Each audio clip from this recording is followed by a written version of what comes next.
In the quiet echoes before time, when the cosmos was but a whisper, there existed a light so pure, so potent, it filled every corner of the void. This was the first light, the very breath of creation, and from this light a soul was forged. His name was Celis, a warrior of celestial fire, tasked with guarding the balance between nascent worlds. His armor was spun from starlight, his sword a sliver of the dawn, and his heart held the unwavering loyalty of the firstborn. He walked among swirling nebulas and newborn stars, his presence a song of harmony that resonated through the fabric of existence. For eons, Celis knew only duty and devotion. He saw galaxies bloom and fade, worlds take their first breath, and the endless dance of creation unfold. He was a guardian, a silent sentinel, a reflection of the perfect order from which he came. But where there is light, shadows inevitably gather. A current of discord began to stir, born not from darkness, but from within the light itself. It started as a subtle thought, a question whispered in the cosmic winds. Why serve when you can rule?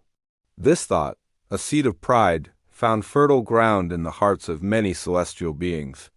They began to see their own brilliance not as a gift to be shared, but as a power to be wielded. Celis watched as his brethren, once united in purpose, began to fracture. He saw the purity of their light dim, tainted by the thirst for dominance. He pleaded with them, his voice a sorrowful melody against the rising chorus of ambition. He reminded them of the harmony they were sworn to protect, of the sacred trust placed upon them. But his words were lost, drowned out by the thunderous march of rebellion. The heavens wept as war erupted. Light clashed against light in a cataclysmic storm that tore through the dimensions. Celis, loyal to the core, stood against the tide.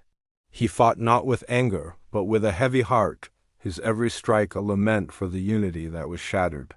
He faced his oldest friend, a brilliant archon whose heart now burned with the fire of rebellion. Their duel was a ballet of sorrow and fury, their blades singing a tragic opera across the celestial stage.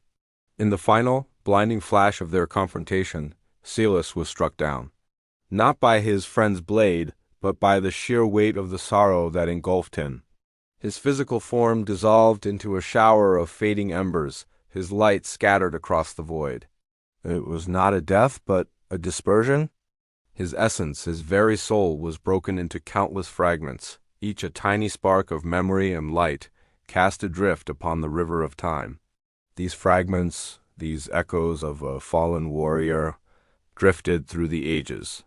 They fell like rain upon the newly formed earth, embedding themselves into the very soul of the burgeoning world. They settled in the hearts of humanity, whispering into the quiet moments of their lives. A fragment might land in the heart of a lonely shepherd, inspiring him to look up at the stars and wonder about his place in the universe. Another might spark in the mind of an artist, moving her to paint a masterpiece that captures a glimpse of divine beauty. A different spark might ignite courage in a soldier facing impossible odds, or compassion in a leader tasked with healing a broken nation. Through countless lifetimes, Celis was reborn. He was the quiet strength in a mother's love, the unwavering hope in a prisoner's prayer, the selfless sacrifice of a hero. He was the voice of conscience, the pull towards justice, the deep, unshakable feeling that we are all part of something greater. Across civilizations, from ancient pharaohs to humble peasants, the spirit of the soul warrior lived on. He was present in the silent meditations of monks, in the soaring hymns of choirs, and in the simple acts of kindness exchanged between strangers. Each time a human chose love over hate, courage over fear, or unity over division, a piece of Celis's scattered light shone brightly, rekindling its ancient fire. The memory of his fall and the promise of his purpose were woven into the tapestry of human experience. He was no longer a single, mighty being, but a collective spirit, a symphony of souls striving to find their way back to harmony. He was the eternal reminder that even when broken, light can never be extinguished. It simply changes form, waiting for the right moment to shine again. Millennia passed. Humanity grew, stumbled, and learned. They built empires and wrote epic poems. They waged wars and sought peace.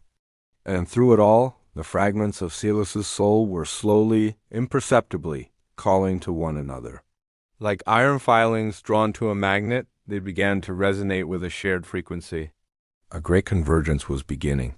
Individuals from all walks of life, in different corners of the world, started to feel a profound sense of connection, a deep yearning for something they couldn't name.